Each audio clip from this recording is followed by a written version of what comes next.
Ilang butikang malapit sa Aurora Memorial Hospital sa Baler, Aurora ang natuklasan nagbebenta ng mga bakuna kahit walang permit. Sabi ni Food and Drug Administration spokesperson Kay Magundayaw, nag-inspeksyon sila ng mga butika roon kasunod ng pagkamatay ng isang batang babae dahil sa rabies. Nabili raw sa isa sa mga butika ang bakunang itinurok sa bata. Natuklasan nilang walang permit na magbenta ng bakuna ang mga butika sa naturang lugar. Nakalagay rin daw ang mga bakuna sa ordinaryong refrigerator.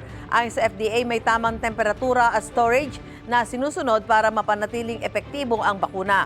Inaalam pa ng FDA kung peke ang bakunang ibinigay sa bata o kung naapektuhan ang efficacy nito dahil sa maling storage. Gusto mo bang mauna sa mga balita? Mag-subscribe na sa GMA Integrated News sa YouTube at tumutok sa unang balita.